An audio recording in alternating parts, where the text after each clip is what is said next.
Bueno, muchas gracias por estar acá. Muchas gracias a Otto también por la invitación.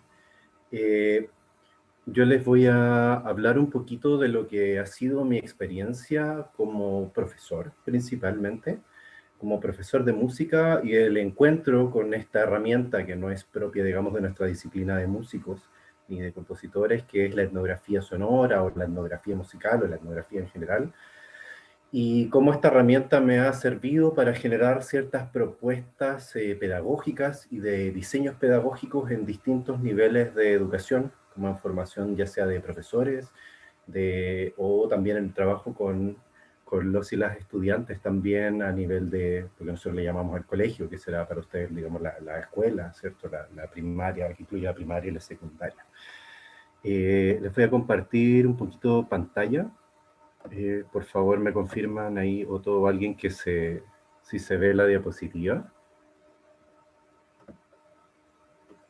¿Se ve bien? Sí, se ve muy bien. Perfecto, ya. A mí no me gusta usar PowerPoint, pero creo que en el mundo Zoom se hace necesario, digamos, este apoyo visual para lo que nos estoy diciendo.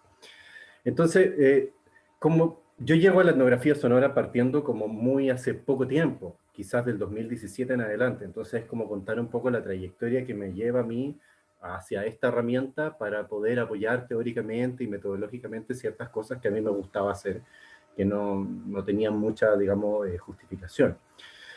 Mi diagnóstico, esto que aparece acá, es como una especie de diagnóstico que yo hago. Todos hemos pasado, como estando en el colegio, digamos, en la escuela, por esta clase de música súper centrada en básicamente lo que yo le llamo un paradigma técnico reproductivo.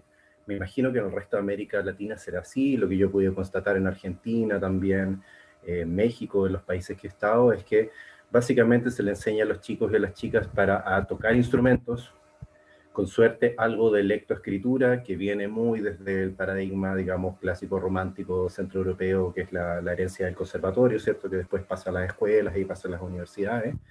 Y esto genera una clase de música como muy poco incluyente y muy poco motivadora para aquellos y aquellas que no tienen las destrezas técnico-instrumentales, los dedos para el piano, como nos dicen aquí, no tienes los dedos para el piano, para poder hacer lo que normativamente se considera que es música, que es básicamente la música o docta o popular del mundo anglosajón, con sus componentes de acordes, escalas, técnica instrumental, rítmica, digamos, la partitura y etcétera.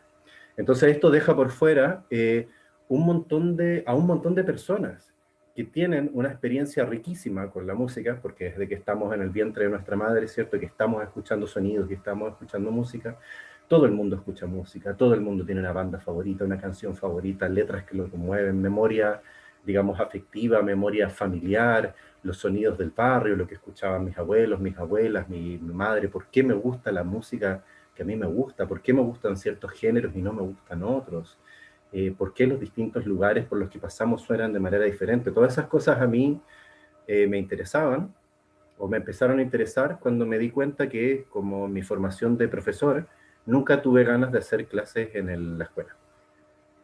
Como que me sale un poco el baby Foucault y esta idea de que los colegios, digamos, son cárceles. Y siempre me sentí así, nunca quise ejercer como profesor.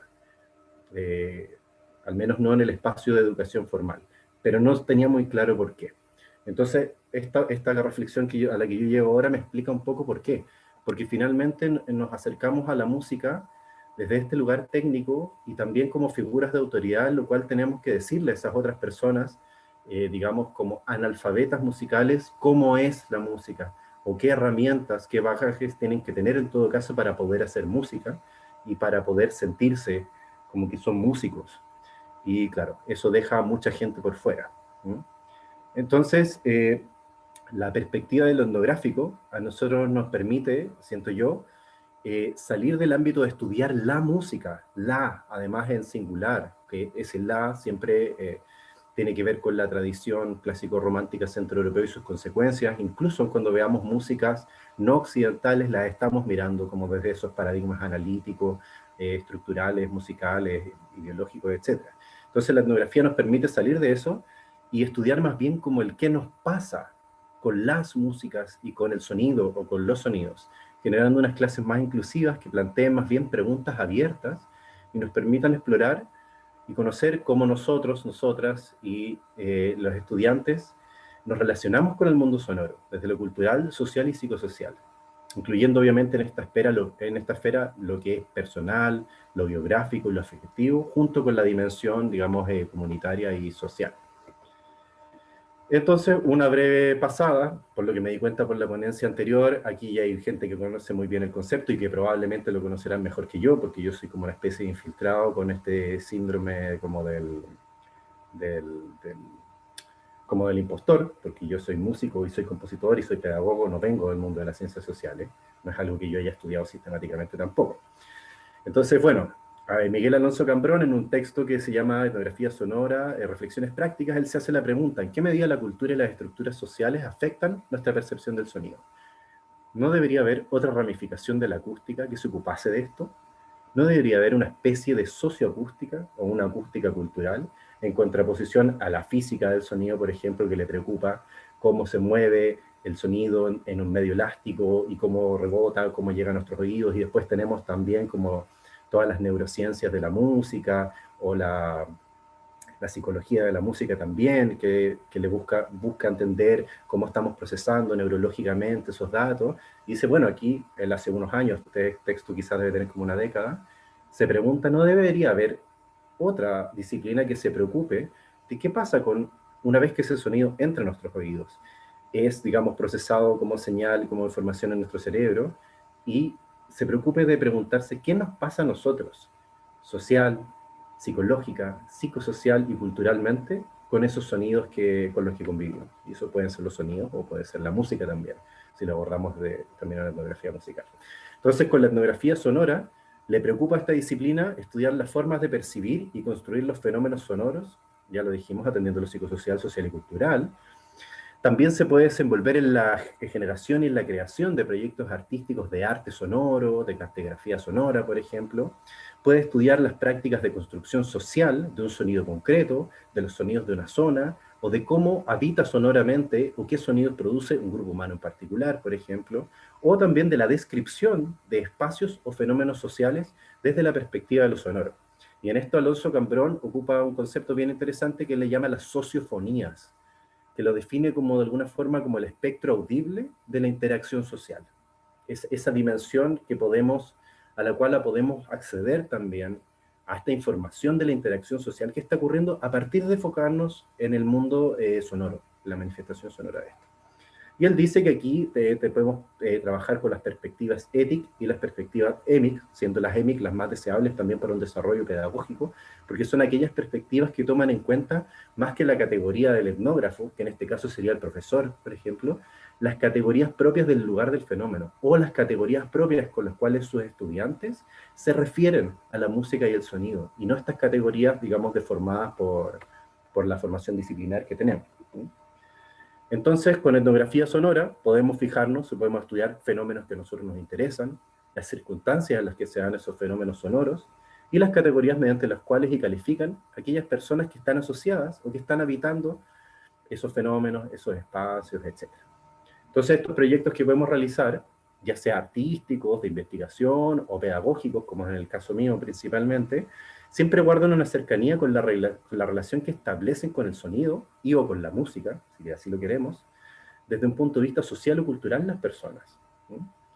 Y ahí él lo define como un proceso que tiene que ver con las fuentes que lo originan, el medio por el que se mueve y las características psicosociales de quien lo recibe, lo decodifica y lo interpreta. ¿Ya? Algunas cosas que podemos tener en consideración respecto de la potencia que puede tener el trabajo con etnografía sonora con la gente, es que existe efectivamente un vínculo muy fuerte entre la memoria oral y la percepción sonora. Por lo mismo, un vínculo fuerte entre la memoria afectiva y la música.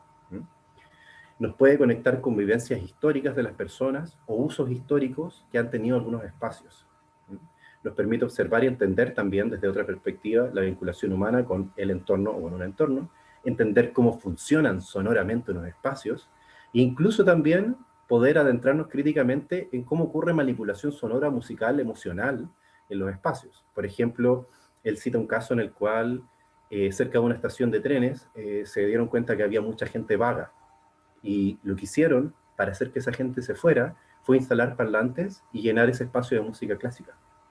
Como es una manifestación cultural asociada a las élites y no asociada probablemente a lo cual la gente sin hogar escucha, esa gente se terminó por dispersar y dejó de utilizar ese espacio.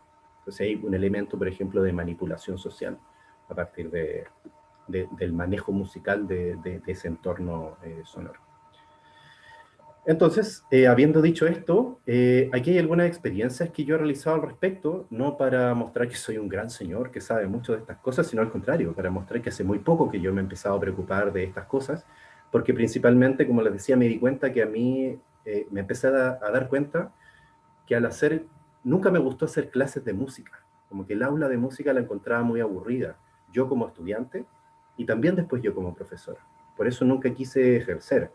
Hasta que me tocó aquí, en el 2015 al 2016, formar parte de un programa muy interesante que se llama El PASE, que es un programa de acceso y de apoyo a estudiantes de escuelas vulnerables, entre 15 y 18 años, para que puedan acceder a la universidad. En ese momento la universidad no existía la gratuidad, ahora en Chile sí se puede acceder a la universidad de forma gratuita. Entonces el programa PASE del Ministerio de Educación les pagaba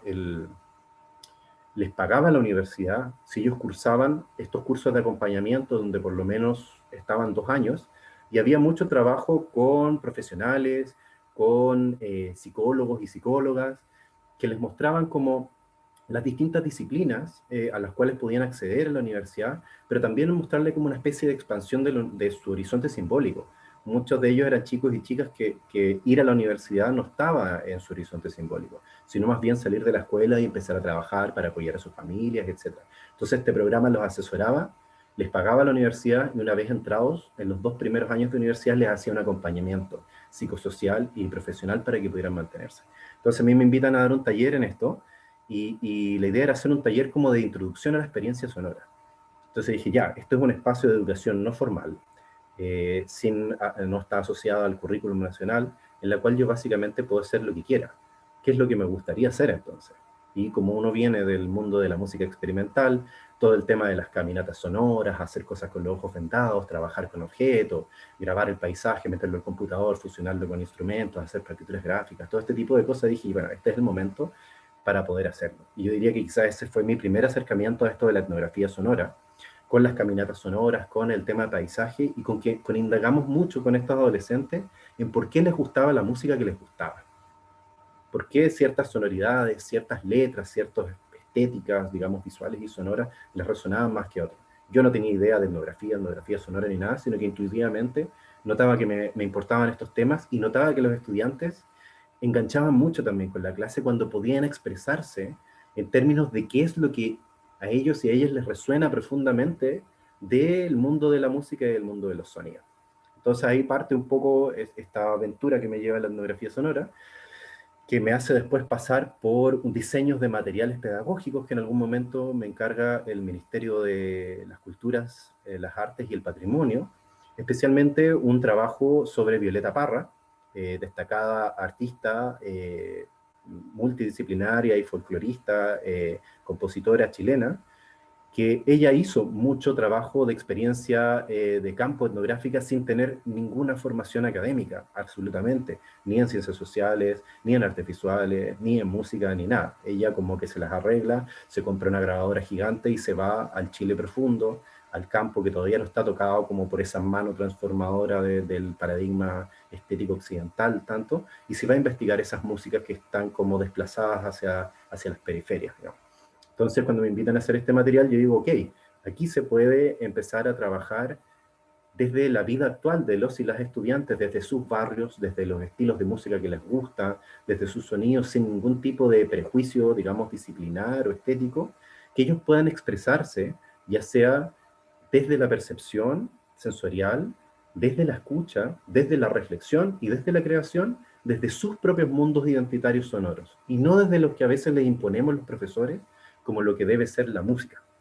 Entonces, bueno, diseñando este cuaderno que después se difundió por todas las escuelas de Chile, me tocó hacerle capacitaciones a profesores de cómo usar esto, y después toda una serie de talleres, el año, digamos, entre el 2018 y 2020, que me llevaron finalmente a meterme en la parte más dura teórica de lo que es la etnografía musical y la etnografía sonora, para poder sustentar teóricamente estas cosas que siempre me gustaron hacer, pero no sabía muy bien, digamos, de dónde venían. Y eso me lleva eventualmente ahora a tener, ser profe de la cátedra de etnografía de la música 1 y 2 de la Universidad de Valparaíso, cosa que todavía me avergüenza un poco porque yo digo, bueno, quizás este trabajo lo debería estar haciendo un antropólogo, no lo debería estar haciendo yo.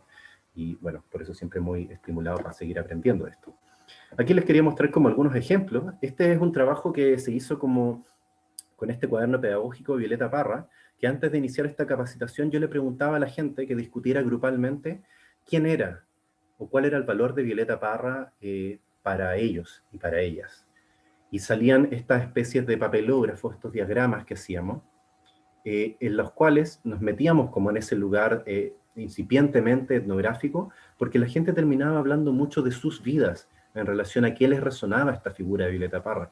Salía mucho principalmente el tema de su vida en tanto mujer, como mujer libre que busca romper los cánones del rol de género que tiene que asumir una mujer en la época, su manera de vivir el amor, su manera de vivir la libertad respecto de la creación. Y la gente, yo también me empecé a dar cuenta que se entusiasmaba mucho a la hora de poder hablar más bien de qué les pasaba a ellos y qué les pasaba a ellas con la música, con el arte de Violeta, y empezaban finalmente a hablar desde sus propias biografías. ¿Mm? Ahí aparecen como algunos diagramas, etcétera.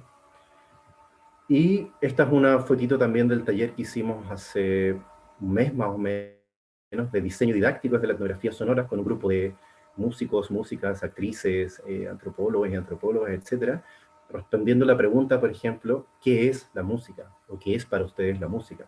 ¿Cuáles son los valores de la música? Este trabajo yo lo he hecho con estudiantes muy pequeños, digamos desde más o menos los 10 años, hasta gente adulta, profesionales, y siempre es muy interesante porque lo que deja entrever son los a prioris culturales e ideológicos que nosotros tenemos respecto de la música, lo cual nos permite después de construirlos o ampliarlos en conexión con el otro o con la otra con quien estoy compartiendo, y tomar conciencia como un ejercicio como de metacognición respecto de qué pienso yo, respecto de qué es esto de la música y el sonido, y por qué yo pienso lo que pienso, qué ideologías, qué paradigmas me tienen amarrado y me hace entender a pensar esto. Esta lo puse acá porque es una pintura de Violeta Parra, un óleo, que se llama El pájaro y la grabadora, donde de alguna forma esta es Violeta Parra, dibujado, o sea, pintada por ella, y acá abajo tiene, donde se ve un perrito, tiene una grabadora de cinta, que es la grabadora que ocupaba para recorrer y para hacer sus registros de campo. Algo súper interesante, digamos, para la época y hay como que una especie de anticipación del paisaje sonoro ahí que puede ser súper interesante. Después esto es un diseño didáctico de una unidad para octavo año básico de escuela. Eso estamos hablando de chicos y chicas más o menos de 14, 15 años, en las cuales tienen un diseño de 4 clases que parten desde distintos contenidos que pueden observar ahí, como la escucha atenta, el paisaje sonoro, desde las categorías de Murray Schafer y de Krause también, la caminata sonora, hasta para pasar al tema de la cartografía sonora, la mirada etnográfica y etnomusicológica de las tradiciones folclóricas, la etnografía sonora en sí mismo como un contenido, cómo hacer ciertos registros de campo, para desembocar después en unas obras de creación colectiva, que pueden ser de paisaje sonoro, pueden ser de imitación con sus voces y sus instrumentos respecto del paisaje sonoro que escucharon, o crear canciones también que tengan que ver con estas investigaciones que se hacen en la clase 3, que tiene que ver con ir a una festividad religiosa o un evento local donde haya un énfasis particular en lo sonoro, una feria. Acá en Chile, bueno, ustedes sabrán, está muy presente la tradición andina, que está mixturada también con el calendario católico. Entonces, a lo largo de distintas partes del país hay ciertas fiestas, celebraciones, procesiones que son muy interesantes. Entonces, ellos y ellas pueden ir a grabar, a comer con la gente, a conversar con los músicos, a hacer anotaciones de campo, dibujos, grabaciones con el celular, con sus micrófonos, para después, en todo caso, lo que produzcan es un formato más o menos libre, que ellos, ellas y su profesor puedan consensuar. No es tan importante qué es lo que se hace, sino más bien cómo investigan y qué es lo que le pasa a ellos, como que pueden devolver en una creación el impacto que tienen en ellos haber vivido este espacio musical y sonoro. Entonces, respecto de este primer diagnóstico que yo hacía, pensaba cuál es la ventaja quizás de incluir cierta perspectiva etnográfica en la clase de música, sin, por eso decía, sin yo ser etnógrafo, sin ser los profesores de música, ni los licenciados en música etnógrafos, sino ciertas herramientas que nosotros atrevidamente podemos tomar de esa disciplina. Nos puede traer, por ejemplo, una mayor inclusión, ya que todo el mundo tiene experiencia biográfica y afectiva con la música, entonces no dejamos afuera a quienes no pueden tocar instrumentos. Podemos acercarnos también a tradiciones y saberes musicales diversos, dependiendo de, justamente y nuevamente, qué nos pasa a nosotros con esos otros contextos con los que nos encontramos. Hacemos un desplazamiento de este foco técnico reproductivo y un bypass de esta barrera de entrada que significa a veces en nuestras infancias el uso del lenguaje musical de conservatorio. Básicamente la lectoescritura como una puerta de entrada muy pesada para acceder al mundo de la música. Funciona muy bien también en la educación no formal y en la educación artística principalmente, donde la educación artística, más que formar músicos o formar a estudiantes de escuela en algo disciplinar, busca formar personas más sensibles, más críticas y más felices. Entonces, salirse del currículum escolar da mucho espacio también para el trabajo de lo exploratorio desde lo etnográfico. ¿Mm? Y también algo muy interesante es que ponemos nuestro cuerpo completo como instrumento de investigación. Nuestros sentidos, nuestros sentires, nuestros saberes, el conocimiento, el compartir, etc. Y lo más importante que a mí me parece para el rol del docente es quitarnos de la cabeza esta idea de que vamos donde otros, otras, a enseñarles la música y tomamos esta perspectiva etnográfica en donde no vamos a enseñar al otro, sino vamos a aprender y a enseñar con las otras. ¿Mm? Como lo mismo que la investigación etnográfica, uno va a aprender a compartir con aquellos otros o aquellas otras que son, comillas, el objeto de estudio. Estas son algunas de las cosas que yo les pido también a los estudiantes de pedagogía para que diseñen una clase, ciertas categorías extraídas de este texto como introductorio de Cambrón, para hacer metodológicamente, asegurarse que la clase tenga todos estos componentes, una unidad de análisis, una cierta información sociofónica que yo espero extraer, ya sea de los chicos y chicas, o que los chicos y chicas vayan a extraer de los contextos que vayan a investigar, su familia, su barrio, sus mismos amigos, sus propios gustos, como una autoetnografía, la metodología, qué instrumentos de investigación van a ocupar, y una descripción paso a paso de cómo va a ser esta actividad de clases. Ciertas como lecturas introductorias que pueden ser útiles para meterse en el mundo de etnografía sonora si uno no lo conoce. Ahí está, hay ciertos autores y autoras. Miguel Alonso Cambrón es el que yo más ocupo por este texto que es muy corto pero es muy como elocuente respecto de la disciplina. Y quise destacar también acá a Ana María Estrada, que es una artista sonora chilena, que si bien ella no se dedica particularmente a la etnografía sonora, todos sus trabajos y todo lo que ella escribe tiene mucho que ver con esto. Ella se preocupa, se pregunta mucho de qué nos pasa a nosotros, a nosotras con el mundo del sonido, corporalmente, políticamente, socialmente. Entonces diría que estos 4 textos son muy cortitos y sirven también para pasárselo a estudiantes, por ejemplo, de pregrado, y son muy fáciles de comprender, etc. Y no sé, parece que no me quedan más diapositivas, lo cual significa que terminé, lo cual me agrada, me pasé unos minutitos más, disculpen. Y en todo caso me gustaría más bien, más que exponer yo, que ya lo he hecho, saber sus perspectivas o saber qué consideraciones tienen sobre lo etnográfico o qué valor pueden verle también a la inclusión de estas perspectivas en la educación, ya puede ser musical, artística o en otra educación disciplinar en la cual participen ustedes. Así que eso, muchas gracias. Muchas gracias, Andrés. Interesantísimo. Yo tengo algunos comentarios, algunos puntos, pero me gustaría primero dar más bien paso a los demás para ver qué preguntas o comentarios tienen.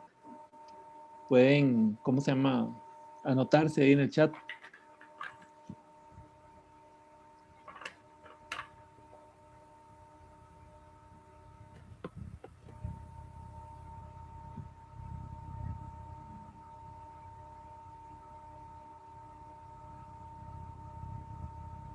Bueno, yo iniciaría una primera para que romper el calor, ¿no?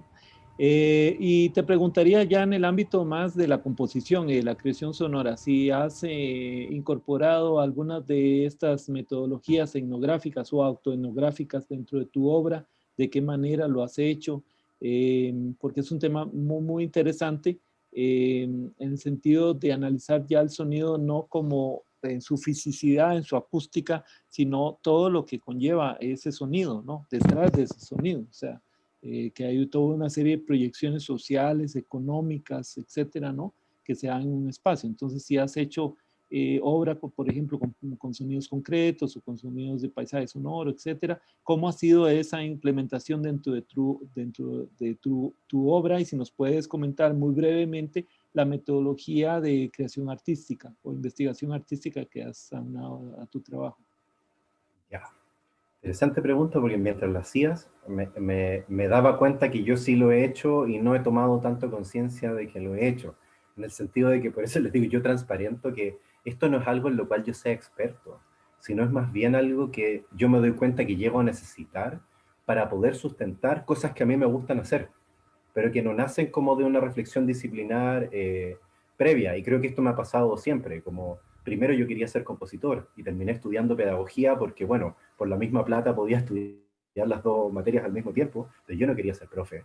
Y después cuando estudio composición, digamos, creación musical en la UNTREF en Argentina, y descubro la heurística musical y también esta preocupación como etnomusicológica por los pueblos, la música de los pueblos originarios, las músicas mestizas, me doy cuenta que sí quería ser profesor, pero porque me interesaba enseñar esas cosas. Y esto de la etnografía y del diseño didáctico también no es algo que yo no es algo que yo me haya propuesto, sino que cuando me empezaron, como les gustaban los talleres que yo hacía, me empezaron a pedir del ministerio que hiciera ciertos talleres, me di cuenta que yo hacía estas cosas y necesitaba aprenderlas. Y como que he tenido que irme adaptando, digamos, a ciertas exigencias que tiene el medio en relación a lo que yo hago. Y esto que tú me planteas de la composición es un poquito igual. Si yo tuviera que trazar el origen, por ejemplo, mis primeras composiciones siempre tenían que ver con cosas que yo soñaba, con sueños que yo tenía. Y de hecho mi tesis de magíster la hice con temas de formaciones arquetípicas desde la teoría del inconsciente colectivo de Jung en la creación musical. Sin yo obviamente ser psicólogo ni nada, pero viniendo sí de una familia de psicólogos y de neurólogos.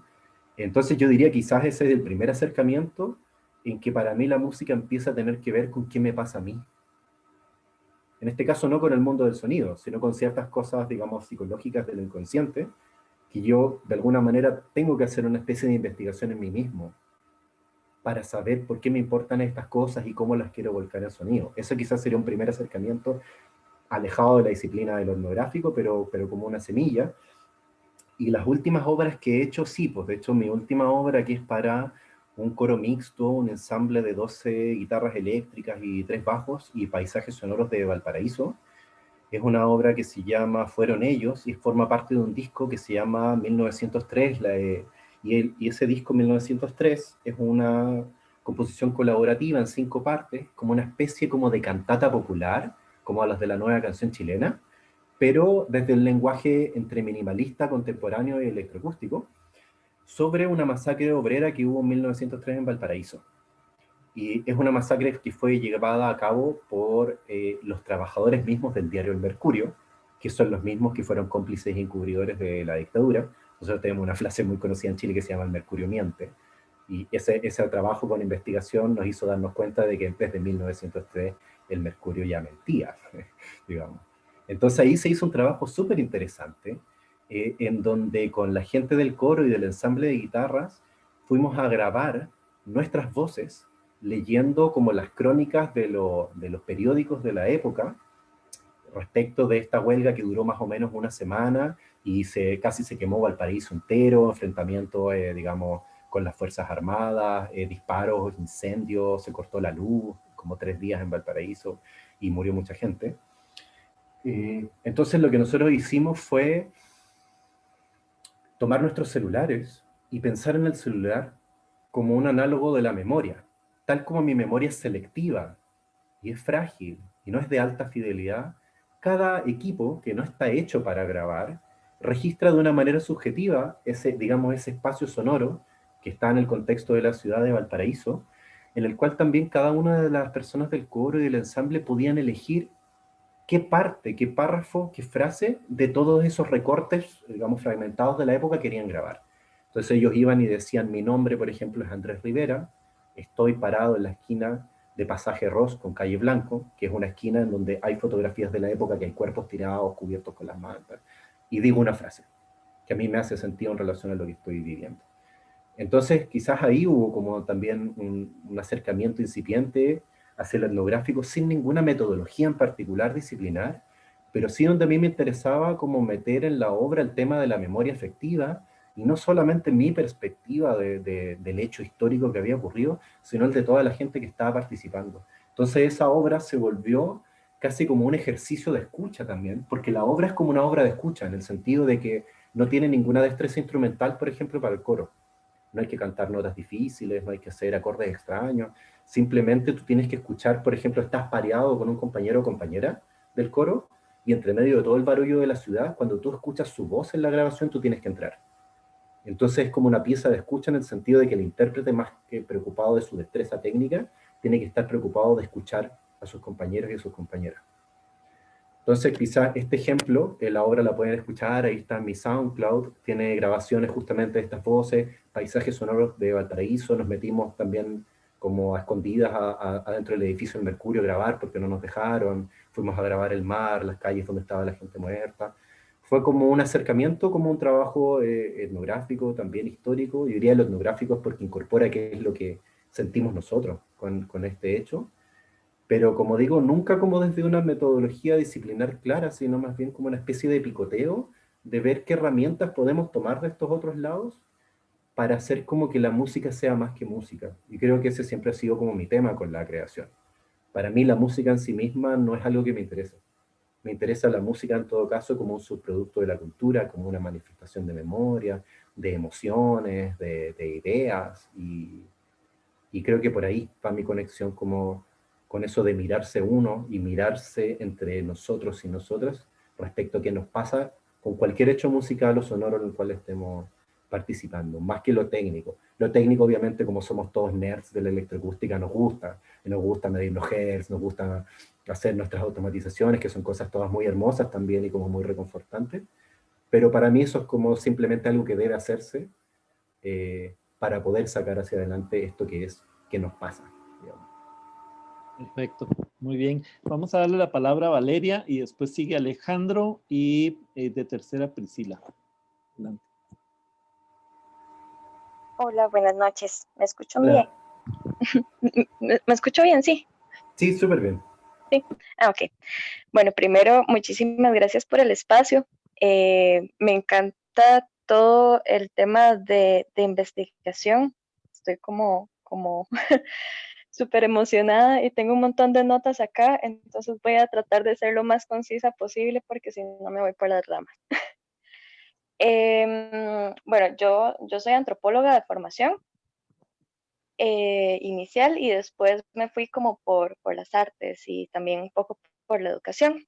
Em, y me parece súper, súper, súper valioso esto que hablabas de la ruta o lo que yo percibí como la ruta de cómo empezar a inmiscuirse en estos temas o en qué es primero, si la teoría o primero la intuición que uno tiene y el experimento de hacer las cosas antes de saber como la metodología de la etnografía o la herramienta per se y empezar como a dejar escuchar y a seguir estas, no sé, como corazonadas que uno puede tener con respecto a cómo hacer las cosas.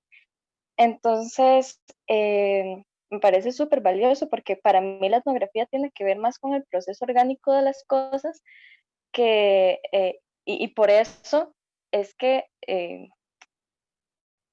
es tan fácil o es tan atractiva desde diferentes áreas porque es como una manera, como la manera natural en la que surgen las cosas. Y la etnografía de pronto nos permite como ir recopilando esas cosas y encontrar el yo y investigar y a partir de lo que pareciera que es lo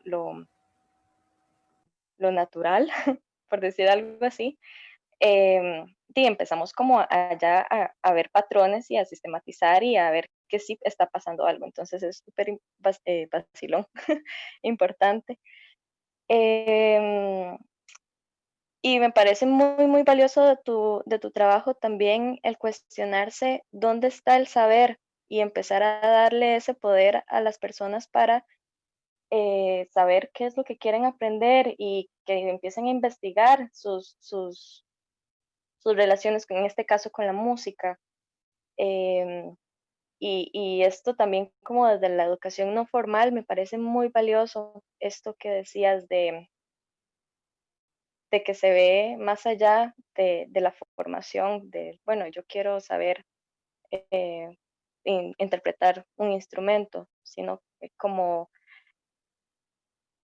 el cómo la música me permite a mí encontrar cosas de mí que, que usualmente no Claro. las puedo encontrar en otros espacios o con otras técnicas. Entonces, eso me parece súper, súper interesante, súper valioso y me encanta. Muchísimas gracias por compartir. Em, sí, sí, sí, eso sería. Gracias a ti. Quizás únicamente agregar, bueno, me pone muy contento y a mí siempre me da mucho miedo cuando me enfrento a gente de ciencias sociales porque siento que yo no sé nada. Bueno, de hecho sé muy poco de esas cosas, siempre me han gustado, pero nunca las he estudiado formalmente. Entonces me pone contento que alguien de ese lugar me diga que le gustó porque ahí digo, ya, no estoy diciendo puras estupideces quizás. Y en responder un poquito es como que qué loco es que todo el mundo, todas tenemos experiencias tan potentes con la música y con el sonido y nos sentamos como excluidos en la clase de música. ¿Cómo puede ser posible eso cuando los jóvenes siempre nos dicen, es que yo no puedo vivir un día sin música, es que yo estoy todo el rato escuchando música, es que la música es mi vida, por ejemplo, me dicen estudiantes. A mí me parece como un poco kitsch, digamos, como su comentario, pero es como real. Sin la música yo me muero. Entonces, ¿cómo puede ser posible que la clase de música escolar segregue tanto a las personas cuando la música se siente, se piensa, se estudia, se investiga, se baila, es terapia, es distracción, es intercambio económico, tiene una carga, digamos, por ejemplo, en muchas culturas, o la misma de nosotros, sexual, relacional? ¿Y cómo no vamos a poder hablar de ninguna de estas cosas que la gente cuando habla de esto, de su banda favorita, de su tema favorito, de qué estilo es mejor que otro, se apasiona profundamente? Entonces a mí me cuesta entender cómo hay ahí como un diamante así como tan potente y que la clase de música no lo considere. Entonces mi respuesta es como más bien, quizás la etnografía es una herramienta que si podemos insertar en el aula, nos permite como validar y abrir ese espacio para que las subjetividades de nuestros estudiantes puedan aparecer. Y creo que ahí podemos estar años conversando y haciendo todo tipo de proyectos loquísimos donde la gente se puede entretener en vez de aburrirse con la clase de música.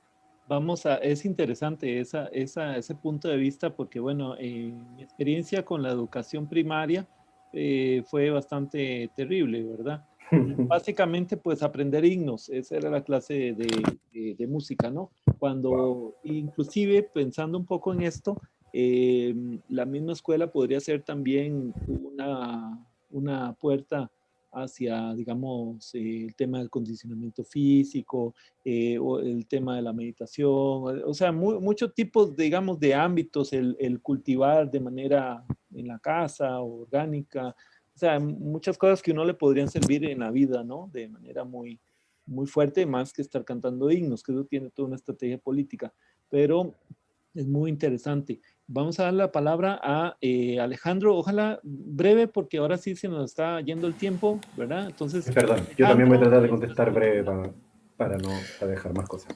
Ok, bueno, demasiadas gracias, muchísimas gracias. O sea, siento que, bueno, va a sonar muy raro, pero siento que lo que nos compartís es terapéutico hasta cierto punto, porque también me identifico mucho en mi experiencia de formación. No sé, creo que así lo he ido sintiendo poco a poco, cada vez más, como mi experiencia en la Academia de la Música ha sido un poco más bien de formarme que llevarme a algo.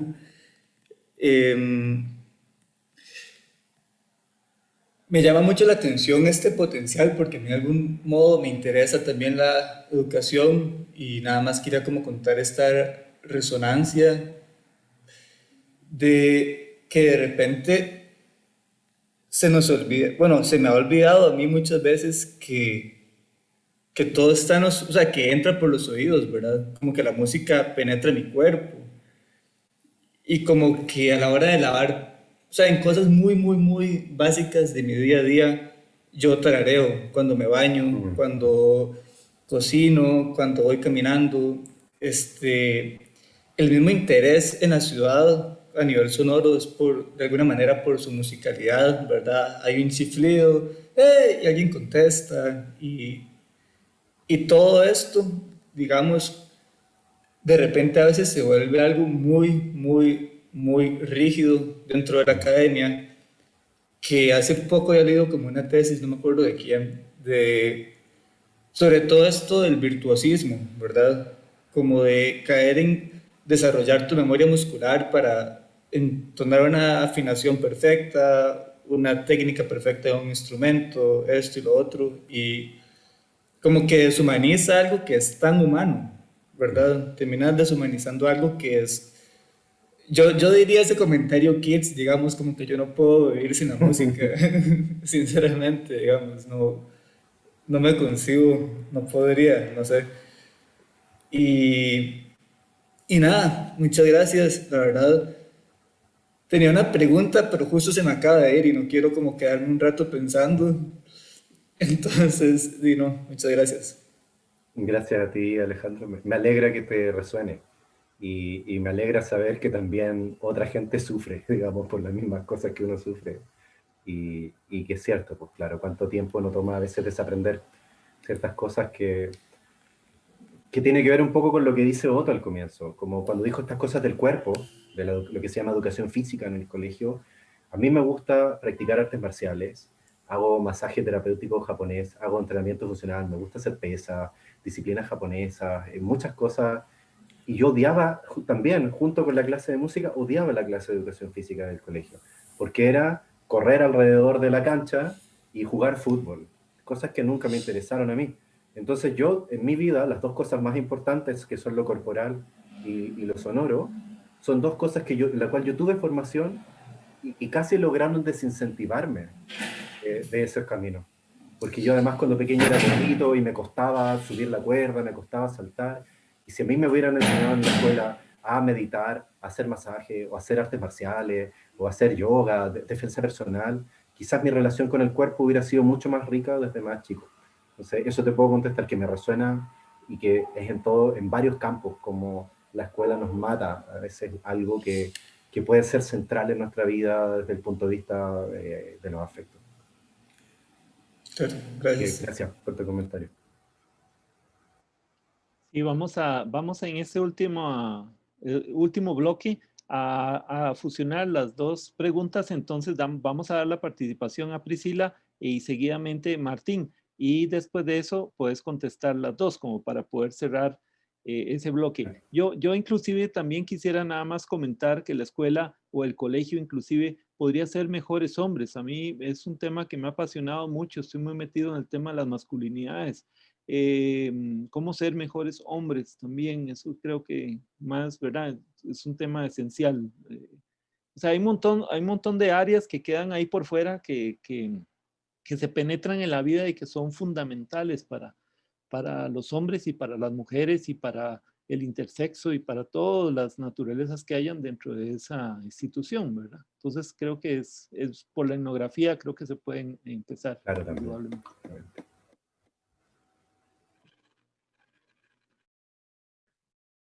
Hola, bueno, primero gracias por la exposición, estuvo bastante, tuanis decimos acá, muy interesante.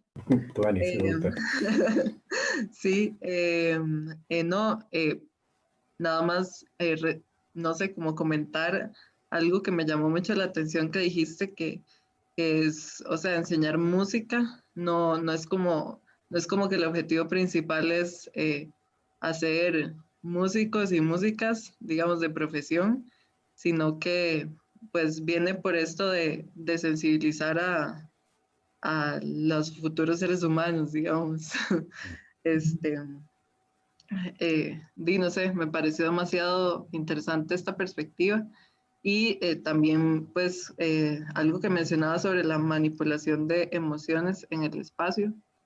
Eh, digamos, no sé si podrías tal vez profundizar un poco por ahí porque sí me interesa muchísimo. Y, bueno, y también quería mencionar que empatizo demasiado con lo que estaban comentando anteriormente.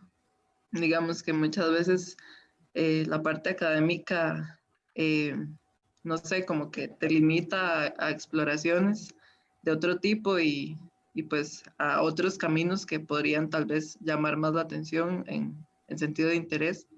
Y, y pues sí, pues como que es un recorte bastante cuadrado que se le da y un enfoque bastante de esa forma.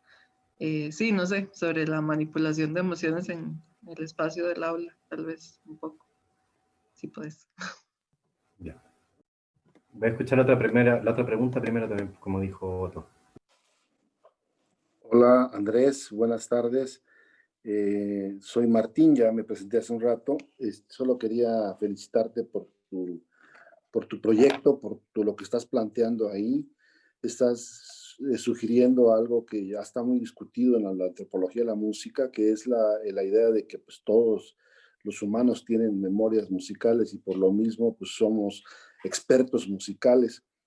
Aquí el asunto está en cómo lograr promover la sensibilidad hacia la escucha a todos los alumnos, digamos, una sensibilidad que se abstenga de anteponer juicios de valor para valorar si una música es buena o es mala, ¿no? Porque eso, digamos, eh, nos limita, digamos, nuestra capacidad de escucha.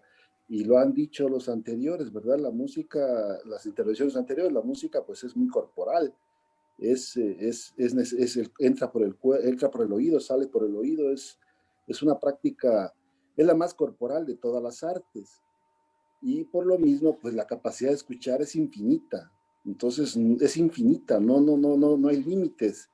Entonces ahí hay como una beta grande de promover pues estas sensibilidades hacia la escucha, pues más allá de los formatos que anteponen un discurso ideológico, que nos hablan de músicas locales, de músicas regionales, músicas tradicionales o de alabanza o electrónicas o la que fuera, ¿no? Sino generar esas posibilidades de escucha infinitas. Por eso, pues es lo que puedo comentar y felicitarte nuevamente. Me parece fabuloso este espacio de reflexión. Muchas gracias, Martín. Bueno, quizás para comentar, porque no es tanto responder, bueno, lo que hace Priscila sí. Pienso cuando estabas diciendo eso como de las posibilidades múltiples de escucha, me di cuenta, o es algo que yo sé, pero a veces se nos olvida, digamos, como andamos por el mundo haciendo cosas, que para mí en última instancia esto tiene que ver con la diversidad. Y no con la diversidad como un eslogan, digamos, apropiable por el capitalismo para vendernos ahora cosas para gente diversa, digamos, y consumidores diversos, sino que realmente cada persona y cada pueblo es único y tiene sus propias características, entonces no puede existir una escucha, porque si existe una escucha, yo estoy borrando todo el resto. Y eso es muy terrible, y creo que es algo que a mí me importa en tanto persona como sensible de repente respecto de la individualidad de las otras personas, sensible también respecto de los pueblos colonizados, las personas excluidas, y no lo digo como una especie como de banderamiento medio progre desde una postura política académica que también es como que está un poco de moda, sino que a mí realmente me sensibiliza que la gente la pase mal por ser como es. Y esa gente es gente individual o pueblos completos. ¿Cómo puede ser que alguien te borre ontológicamente? Que un profesor le diga al estudiante, es que el trap no es música. Es que ese metal que tú escuchas es puro ruido. Es que el reggaetón no vale nada. Estáis borrando a una persona completa, con emociones, con afectos al decir eso, de la misma manera que cuando los españoles llegaron a América decían la música de los indios era una cacofonía infernal. ¿Por qué decían eso? Porque desde su concepción cultural, la música Lo que ellos entendían como música era algo tan diferente que lo que estos compadres hacían acá con unos tubos y bailando y chupando alcohol, que no podían considerarlo como que fuera música. Y cuando tú consideras que el otro no es un otro válido, bueno, ahí lo puedes matar, saquear, violar, conquistar, y etc. Y creo que en última instancia, como que eso es lo que me preocupa a mí profundamente. En términos de escucha cultural, entender que cada música tiene su propio valor, tiene sus propias... Por eso hablaba de la música como un subproducto de la cultura. Toda la música es manifestación de una cosmovisión y tiene valor, en todo caso, para esa gente desde ese lugar. Si miramos desde, no sé, el hiperestructuralismo del serialismo integral del siglo XX europeo a la música de los indígenas mapuches de Chile, vamos a encontrar que es aburrida, que es monótona, que es pobre armónicamente, que es pobre melódicamente y que es desafinada. Y obvio que si lo miro de así es eso, pero si entiendo que eso es un rito que busca un estado alterado de conciencia o una rogativa comunitaria, o que la machi, que es la chamana, busca sanar a un enfermo y buscar cuál es el espíritu que tiene metido adentro, obviamente que todas esas consideraciones estructurales, armónicas, como decimos acá, me las puedo meter por donde me caen, porque no corresponden. Entonces, eso mismo, desde lo etnográfico, siento que se puede llevar a la persona. Tú no puedes decirle a la persona que está mal esa música que escucha, que eso no es música. En todo caso, podemos discutir. Está bien también tener disenso, digamos. A mí me puede parecer que tu música es una mierda. Y lo puedo comentar y tú me puedes decir que la mía te parece una mierda también, porque es válido también. Pero no puedo decir que tú eres una mierda por escuchar eso, o que eso no es música, o que eso no existe. En todo caso, podemos conversarlo. Y a mí eso, ese me parece que es el espacio importante a abrir.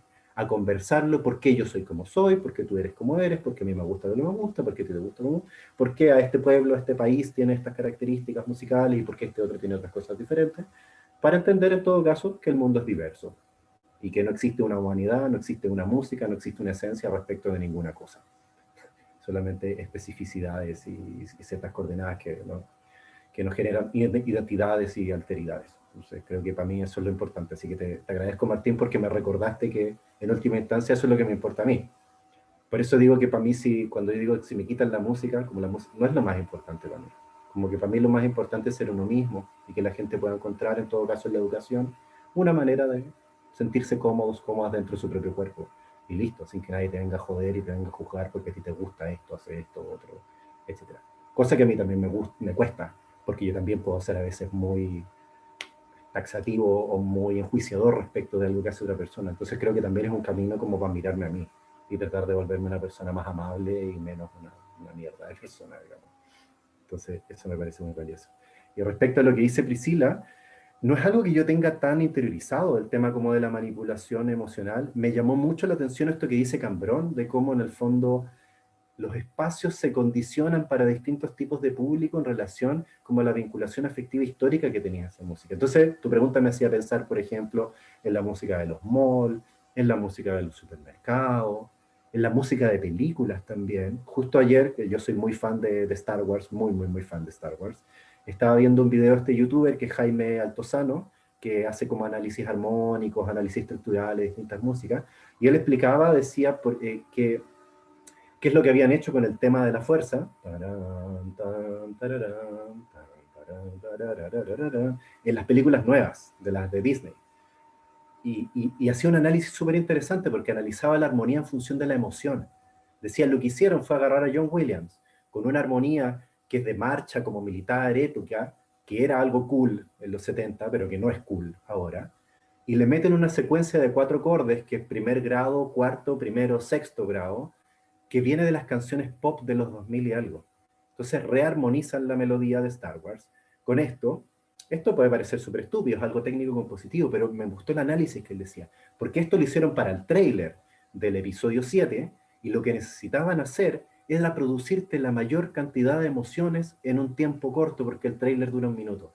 Entonces, además de hacer la progresión primero, cuarto, primero, sexto del tema original de Williams, ellos hacen primero con una base media electrónica pop, y van al sexto al tiro. Y cómo esa modulación al relativo menor genera ese impacto emocional que obviamente no es biológico, universal, es adquirido, aprendido por nuestra cultura, como el loco en 2 compases ya te tiró así 2 combos en la cara y tú quedaste como el tema de la fuerza y querís llorar. Entonces eso también es parte como de la manipulación emocional desde, en este caso no desde lo sonoro, sino desde lo musical. Pero si lo pensamos así, nos abre una beta bastante escabrosa en la cual podemos tomar conciencia de que estamos siendo manipulados emocionalmente permanentemente por la música y es algo que no podemos controlar.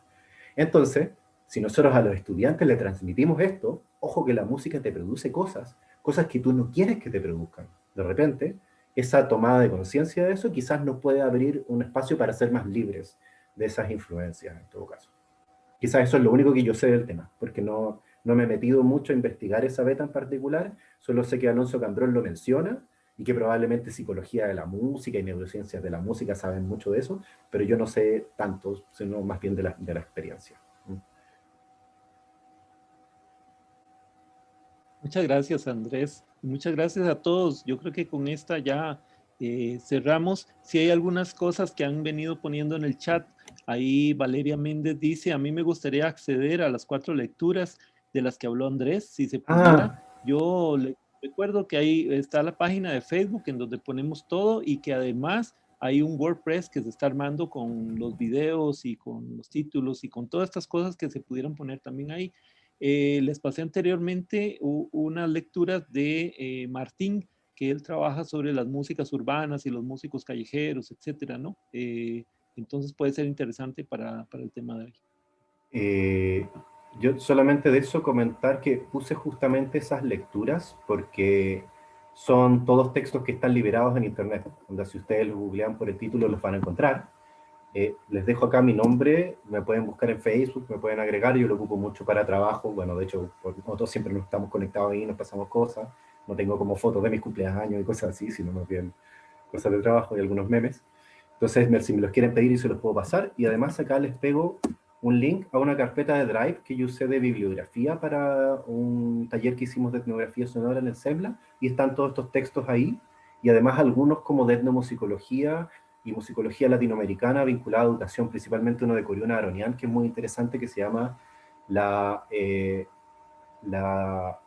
educación, la enseñanza de la música y nuestras realidades, pensado desde Latinoamérica, y ahí él habla de este tema, de esta discriminación que ocurre desde esta concepción de una música superior por ser estructuralmente más compleja, que sería como la centroeuropea, y el no saber valorar por parte de los docentes o de la enseñanza esas otras músicas que tienen otras sutilezas y otras maneras de ser y de estar en el mundo que en todo caso aprender a mirarle esos valores para poder enseñarlas bien y no terminar de corromperlas, digamos, y destruirlas. Así que ahí en esa carpeta pueden encontrar ahí todo eso, son unos artículos. Andrés, y también creo que sería interesante para todos poder tener la publicación de Violeta Parra. Ah, sí, esa también, si en Google ustedes la buscan, es una publicación que es libre y es gratuita. Es un libro que no se puede vender, digamos, no tiene valor comercial.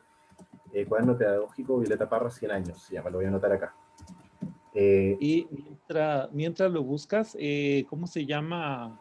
Voy a leer las ponencias de la próxima semana. Ya la próxima semana, pues, cerramos con este ciclo y continuamos el próximo año con otros. Entonces tenemos en la primera ponencia Alejandro Cabezas, que es investigador en Costa Rica. El título de la ponencia de él o del tema es sobre la creación de un repertorio de cartografía sonora virtual. Después sigue Alejandro Brianza, de Argentina, compositor, con paisajes sonoros subterráneos. Y finalizamos con Ana Rodríguez, que es antropóloga del Uruguay, con una ponencia que se llama Hacia la creación colectiva del paisaje sonoro rural. Entonces, como ven, pues vamos a tener que traer unas botanas o algo así, ¿no? Fuerte, porque sí va a estar, pues ya la última del año, entonces tratamos de incluir esos 3 temas que me parecen muy vinculantes. Perfecto, yo quiero estar ahí. Alejandro Brianza es un muy querido amigo mío también, así que encantado de escucharlo. Alejandro es espectacular, ¿verdad? Pero además de eso, si alguien quiere, digamos, invitar a sus amigos o conocidos, estamos manejando y quiere participar en el debate, ¿no? En el Zoom, sí nos tiene que mandar toda la referencia, el nombre, el email de la persona, ¿verdad? Sí recordarles que, digamos, esto se está retransmitiendo en Facebook en este momento, ¿no? Entonces ya, pues ahí lo pueden ver, pero lo bonito de este espacio es poder consultar, poder debatir, poder externar nuestras ideas, ¿no? Entonces, muchas felicidades y muchas gracias a Andrés y también a ¿cómo se llama? Priscila Vargas por su exposición. Me parece que fue muy enriquecedor para ella, para su proceso de investigación. Entonces nos vemos el próximo. Gracias. Gracias. Gracias, Otto. Gracias a todos, todas. Saludos, un gusto conocerles. Nos vemos ahí la próxima.